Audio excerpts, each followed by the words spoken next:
quelle galère ce confinement pour penser tout ce qu'il faut pas faire, quoi. Alors bonjour les 5.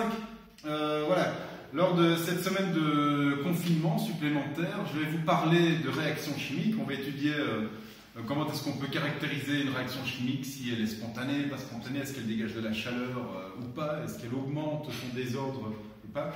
Et donc cette semaine, on va directement voir l'énergie qui peut être libérée ou absorbée lors des réactions chimiques. Première réaction, regardez, on va faire réagir du bicarbonate de soude avec de l'acide citrique. Un peu de bicarbonate de soude ici dedans. Tac. Je mélange. Je vais rajouter un peu d'acide citrique. L'acide citrique, c'est les petites particules acidulées que l'on retrouve sur les bonbons qui sont acides. Là, vous voyez que vous avez une réaction chimique qui commence à se faire. Je ne sais pas si vous la voyez là dans le récipient. Tac. On mélange, il y a une petite effervescence. Et alors on voit que au fur et à mesure de cette effervescence, eh bien, la température commence à diminuer. Oui. Alors ça c'est une expérience que vous pouvez faire à la maison. Hein. Vous pouvez faire cette expérience-là avec du bicarbonate de soude que vous mélangez avec du vinaigre. Et une fois que vous faites la réaction, eh bien, vous mettez votre main en dessous et vous sentez une petite sensation de froid. Alors regardez ici, on est passé à 24 degrés Celsius. Alors ça c'est une réaction que l'on appelle une réaction endothermique parce qu'elle absorbe de la chaleur. Et vu qu'elle absorbe de la chaleur, eh bien, ça vous donne une petite sensation de froid. On a vu des réactions endothermiques, cette fois-ci on va faire une réaction exothermique. À votre avis, une réaction exothermique fait quoi? Est-ce qu'un tabouret à utiliser éventuellement? Qu'est-ce que je me sens seul? Reprenez-vous, monsieur Lévesque. Alors, une réaction exothermique, c'est le contraire d'une réaction endothermique, c'est-à-dire qu'elle va libérer de la chaleur. Et des réactions exothermiques, vous en faites tout le temps quand vous cuisinez. Le simple fait de respirer, que vous produisez de la chaleur, que vous maintenez votre corps à 37 degrés Celsius, c'est également une réaction exothermique. On a toujours ici un thermomètre. Il est revenu à 25 degrés Celsius. J'ai ici un acide. C'est pas une expérience à faire à la maison. C'est moi qui prends les risques pour vous, là, qui vont me regarder confortablement confiné derrière votre écran d'ordinateur. Donc je mets ici, regardez, un peu d'acide. L'acide, ça sera du chlorure d'hydrogène, 2 molaires. Oui, 2 molaires, j'ai pas peur. Et ici dedans, regardez, je prends un métal qui est en fait du magnésium. Donc je coupe une petite partie de magnésium. Voilà. Alors ça fait une autre réaction. Regardez, également une effervescence qui commence à se produire. Vous voyez l'effervescence? Au fur et à mesure que la réaction se fait, vous voyez que la température commence à monter. Alors là, regardez, c'est quand même plus impressionnant parce qu'on arrive quand même à un 30 degrés Celsius. C'est un truc de fou. C'est un truc de fou. Et là, vu que, voilà, si je mets ma main ici en dessous, je sens une sensation de chaleur. Et vous êtes obligé de me croire parce que vous ne pouvez pas faire cette expérience-là à la maison. Et donc, vu que la température augmente, regardez ici, on a 35 degrés Celsius. Ça veut donc bien dire que la réaction libère de la chaleur du milieu réactionnel vers l'extérieur. C'est donc une réaction exothermique. Voilà.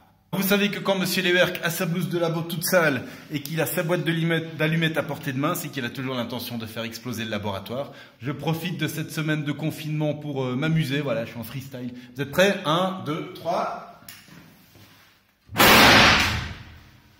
Et c'était donc une réaction. Ben, c'est à vous de trouver, hein. Je vais pas vous donner toute la réponse non plus. Hein. Alors, un peu de théorie. L'étude de la transformation de l'énergie chimique en énergie calorifique, absorption de chaleur, émission de chaleur, c'est un domaine de la chimie qui s'appelle la thermochimie. Par exemple, dans ce cas-ci, on va utiliser comme convention que l'énergie, on va la représenter par le symbole epsilon. Si on prend le cas, par exemple, d'une réaction endothermique, une réaction que vous avez probablement fait à la maison, hein, on prend le bicarbonate de soude, que l'on va dissoudre dans l'eau, que l'on va faire réagir, par exemple, avec du vinaigre. Et le vinaigre, c'est une solution d'acide acétique 6% diluée dans l'eau. Et bien, pour que la réaction puisse se faire, elle va devoir absorber de l'énergie dans le milieu. C'est pour ça que je mets l'énergie dans les réactifs. Et une fois que la réaction va se faire, l'énergie va être absorbée pour former de nouveaux composés qui sont de l'acétate de sodium, de l'eau, donc lui il sera toujours à queue, hein, et l'effervescence qui est produite en fait par un petit dégagement de CO2. Donc ici dedans, regardez, hein, vous avez clairement un petit contenu énergétique. Et le contenu énergétique à l'intérieur des molécules, on va le représenter par H. On va appeler ça contenu énergétique des réactifs, ici le contenu énergétique des produits. Alors j'ai utilisé H parce qu'en fait H, on appelle ça en chimie l'enthalpie. Et c'est en fait égal au contenu énergétique des molécules.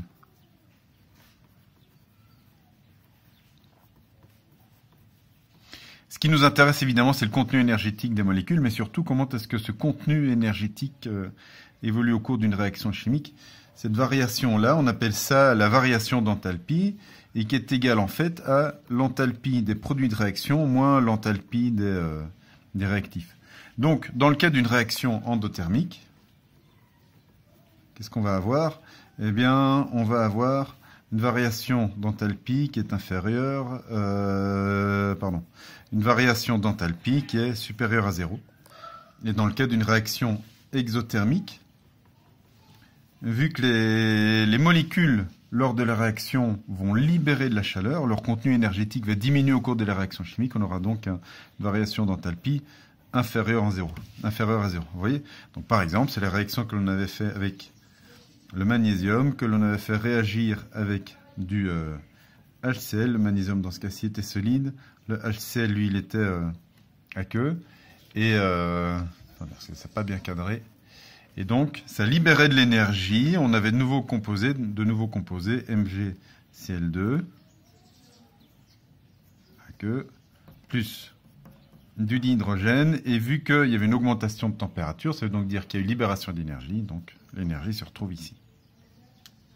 Ces processus exothermiques et endothermiques, on peut les résumer avec à l'aide d'un diagramme enthalpique, hein, qui vont se résumer, voilà, en gros avec un diagramme enthalpique endothermique et un diagramme enthalpique dans le cas des réactions exothermiques. Alors, comment est-ce qu'on fait? Donc, on représente l'enthalpie en ordonnée. Et puis après, regardez, comme dans les réactions endothermiques, étant donné qu'elles absorbent de la chaleur, on va représenter ça par la variation d'enthalpie. Ici, ça sera donc l'enthalpie des réactifs qui est inférieure à l'enthalpie des produits. Et lors de la réaction chimique, vous avez gain d'énergie. En ce qui concerne les réactions exothermiques, eh bien, c'est le contraire.